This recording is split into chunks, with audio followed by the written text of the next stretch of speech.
Começa agora, Histórias de Primeiro Trampo, um podcast produzido pelos alunos de Publicidade e Propaganda da Universidade Cruzeiro do Sul. E aí, pessoal, eu sou a Luísa. E eu sou o Douglas. E tá começando mais um episódio do AlckCast.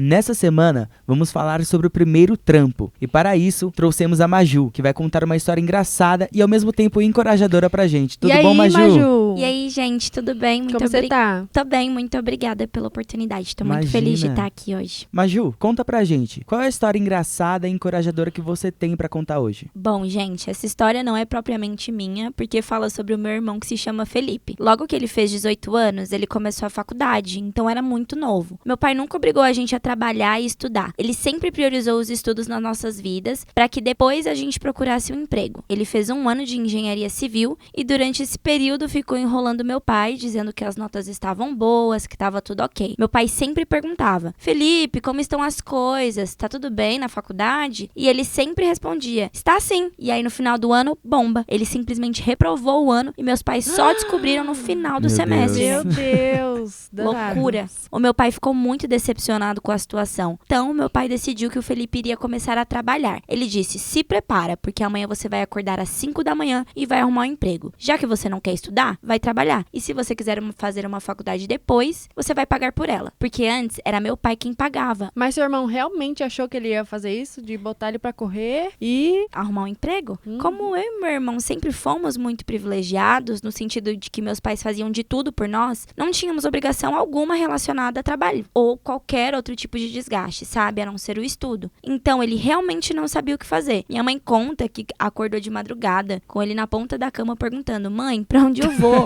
Como faço pra procurar um emprego? Porque ele realmente não tinha a menor noção do que fazer naquela época, gente. E naquele tempo, não tinha LinkedIn como hoje. E Maju, como que seu irmão se sentiu em relação a tudo isso? Inicialmente, ele ficou muito frustrado com a situação, porque ele tinha uma vida de rei dentro de casa. Não pagava conta, não precisava acordar cedo pra ter nenhuma responsabilidade. Mas como essa situação foi muito séria, era importante que meu pai fizesse isso para que ele entendesse que o que ele tinha dentro de casa era um privilégio, sabe? Não é uma realidade de muitos aborrecentes por aí. E para que ele pudesse se tornar um adulto funcional, entender que ele tinha que gerir algumas responsabilidades como pessoa, principalmente para ele ter a consciência que os meus pais faziam pra gente não era uma brincadeira, e sim um sacrifício, para que a gente pudesse ter uma vida muito mais leve em relação ao que os meus pais já tiveram um dia. É verdade, sim, que muita gente não tem. Aí ele ficou nessa loucura de não saber como pedir um emprego, como procurar e tudo mais. Então ele foi até a Sé com um bilhete carregado que a minha mãe tinha dado e algumas cópias do currículo vazio dele. Ficou rodando por lá sem saber o que fazer ou como chegar nas empresas. Procurou, entregou currículo, meteu as caras e nada. Até que um dia ele chegou em casa falando que tinha conseguido um emprego de trabalho registrado como cobrador de lotação. Essa lotação fazia a rota de Guarulhos até a estação de São Miguel Paulista. Então, após ele ser contratado, ele iniciou os trabalhos. No início, ele ficou muito entusiasmado com aquele trabalho de cobrador, porque ele começou a ganhar um dinheirinho e automaticamente ele tinha mais liberdade para comprar as correntes de prata que ele usava na época de funkeiro e também pagar uma conta de luz que foi o combinado com o meu pai. Ele dizia que ficava gritando: lugar sentado, bora! E o meu irmão é extremamente tímido. Então isso pra gente era o máximo, porque significava que realmente ele tava tendo que se soltar e dar as caras pra fazer a coisa dar certo. Sim, ia ter que fazer acontecer, né? Essa van acabou ficando abarrotada de gente e alguns minutos depois do carro ter enchido, ele foi fazer as cobranças das passagens. Ele era o cobrador, mas tinha várias funções. E no final das contas fazia a cobrança também. Depois dele iniciar a cobrança dos passageiros, um rapaz entrou com uma nota de R$100 logo pela manhã, logo no início do turno. O rapaz alegou que ele não tinha dinheiro trocado, o que geralmente na época era muito normal, então realmente isso acontecia com muita frequência. Aí o meu irmão só passou esse valor e devolveu o troco pro rapaz. Mas em nenhum momento ele ficou desconfiado, assim, achou estranho? Nesse primeiro instante, ele desconfia, mas pensa que pode ser algo só da sua cabeça, sabe? Ele pensa: ai, não é possível, eu tô sendo muito preconceituoso. Mas no fim, a intuição dele realmente incomoda para que de alguma forma ele tentasse gravar a memória desse rapaz caso algum BO acontecesse. Nessa missão de gravar a memória, ele tentou pensar em alguma forma de tirar foto e de fazer esse registro do rapaz. Eu lembro que na época ele tinha até aquele primeiro iPhone que tinha uma... como é o nome? Aquelas anteninhas, antena? Isso, antena. Aquelas antenas que você puxa, sabe? Era aquele iPhone que era bem quadradinho. A ponta de iniciar era quadrada ainda. Realmente antigo, hein? Ele tentou pensar em como tirar essa foto. Um detalhe importantíssimo que a gente tem que lembrar nessa história é que meu irmão, ele é muito mirradinho, muito magrinho, então ele ficou totalmente constrangido, porque ele não se fazia a menor ideia de como tirar essa foto. Ele disse que o cara era muito maior que ele e que ele realmente estava até com medo do cara perceber e acabar levando um cacete, porque assim, era muito provável que o cara ia bater nele muito, entendeu? Sim, ainda mais dentro da van. Parecia que ele era um criminoso, sabe? Fazendo algo errado Coitado. enquanto a polícia tá por perto. Ele ligou a câmera, fingiu que tava falando com alguém e tirou a foto. A foto não saiu com as melhores da qualidade, né? Mas... É porque ele deve ter se tremido todo na hora também. Mas era o que ele podia fazer naquele tempo, né? Depois disso, ele finalizou essa viagem sem problemas com a fiscalização, porque, pasmem, era uma lotação clandestina. Então a história do trabalho registrado era mentira. Sim, e o Meu engraçado Deus. é que meu pai não fazia a mínima ideia de que era uma lotação clandestina. Porque assim, por mais que meu pai tivesse dado essa lição pra ele arrumar um emprego, ele jamais ia deixar meu irmão se envolver com algo clandestino. Principalmente sendo policial, sabe? Um absurdo. Realmente. Então, logo depois do turno, eles organizaram a van e tiraram os 30 minutos de descanso que eles tinham direito. E esse descanso, geralmente, era aqui na praça, em frente ao Unixul. Então, nesse tempo de descanso, ele sempre ia até a tia Maria, dona da lojinha de cones e trufas aqui em frente à faculdade. Inclusive, meu Deus, que delícia. Vocês já comeram um bombom pedacinho do céu? Sim, é um bombom delicioso, envolto de um chocolate meio amargo, com recheio de brigadeiro de leite ninho e um morango fresquinho por dentro. Dos Nossa, deuses, hein? eu mesmo não consigo resistir.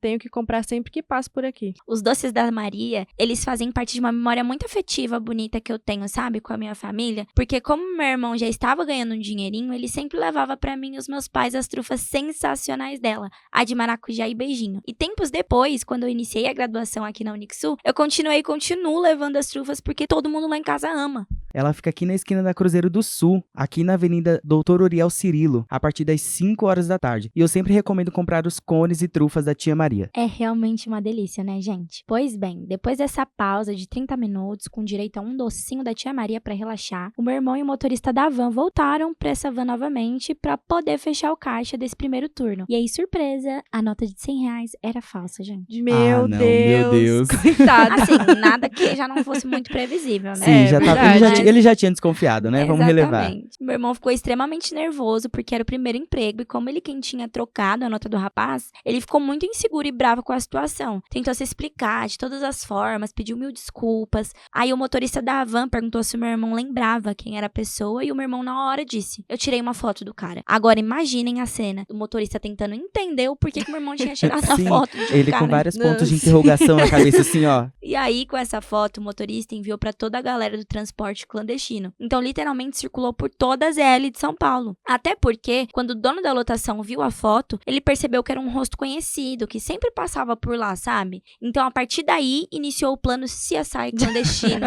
na tentativa de achar a pessoa que tinha dado esse calote. Depois de algumas semanas em busca do golpista, umas 9 da noite, o rapaz passa pelo ponto final dessa van. Então, todos os motoristas percebem, um meio que vai fofocando pro outro, sabe? Ó, ele tá aqui, chegou, que Sim. não sei o quê. E eles foram atrás do cara pra cobrar esses R$100 falso. Claramente que essa cobrança não foi muito positiva, né? Ele levou uma surra pra aprender de forma prática, né? Que não deve Bem se dar o golpe na tranquilo. galera da ZL, que já é a galera do corre, entendeu? Sim. Só que o rapaz contou muita história triste, falou que não tinha dinheiro, que não era por mal. Só que assim, era melhor ele ter pedido uma carona, né? É Mais verdade. fácil. Depois de muita história triste, esculacho, o rapaz deu a palavra de que pagaria os R$100 de forma parcelada, gente. Ou Ai, seja, cara, eu não acredito. 5 E o pessoal- parcelas de R$20. Vocês têm noção? Não.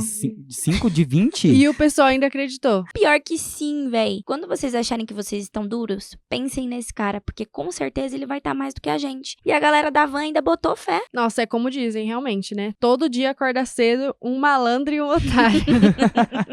No fim de tudo, ele simplesmente só deu a primeira parcela e nunca mais voltou. Ainda mais depois de ter dado uma surra, deve ter ficado Exatamente. em choque. E, Maju, conta aqui pra gente, o que você tirou de lição vendo esse caos que o seu irmão passou no primeiro trampo? O que eu mais tirei de lição, vendo tudo que o meu irmão passou, foi de que os primeiros passos realmente são importantes para que a gente se torne o profissional dos nossos sonhos, do nosso futuro, sabe? Hoje, o meu irmão é engenheiro civil e trabalha em uma multinacional renomada, a Natura. Mas ele teve que começar de algum lugar, ainda que fosse no fundo de uma van clandestina. Depois de trabalhar na van por um ano inteiro sem cursar uma graduação, ele decidiu em uma conversa com os meus pais de que iria retornar à faculdade, pagando a mensalidade dele e tudo mais. No início, meu pai não incentivou, porque como meu irmão queria fazer o mesmo curso que o primeiro, engenharia civil, ele pensou que fosse apenas pra agradar meu pai, sabe? Que tinha sonhado com esse curso pro meu irmão desde que ele era muito novo. Mas o Felipe insistiu e disse que era realmente o que ele queria fazer pra vida dele. Então ele se matriculou aqui na Unisul, estudou, se formou sem nenhuma DP e hoje ele atua na área, do jeito que ele sempre sonhou. Ele é um ótimo profissional. Não sendo muito fã também, senão eu quebro meu protocolo de irmão aqui. Não, nem verdade. pode. Isso Não aí dá, é galera. contra Pelo a amor lei. de Deus, não vou me expor. Eu acredito que os primeiros passos dentro de um primeiro emprego são muito importantes na nossa vida profissional e pessoal também. Algo que sempre deixo claro, porque já aconteceu comigo, é de que o nosso primeiro emprego dificilmente será um emprego dos nossos sonhos, mas ele certamente serve para que a gente entenda como funciona o mundo, o mercado de trabalho, ter outras perspectivas de vida, amadurecer, entender quais são as prioridades para nossa vida naquele momento, e a partir daí a gente constrói maturidade, experiência e o principal, insumos para a gente poder conquistar as coisas que a gente realmente quer alcançar na nossa vida profissional. O fato é, a gente precisa ter paz de que as coisas acontecem no tempo certo, na hora certa e que os processos são realmente necessários para que a gente cresça, evolua, amadureça, principalmente profissionalmente, mas também pessoalmente, sabe? Nossa, encerramos com chave de ouro depois dessa grande lição que, olha, inclusive serve muito pra mim.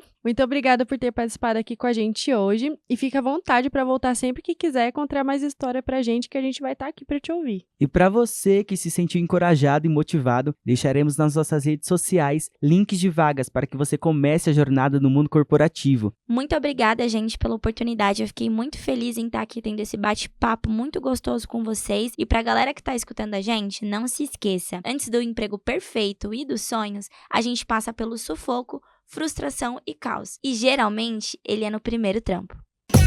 Você ouviu Histórias de Primeiro Trampo, um oferecimento Universidade Cruzeiro do Sul.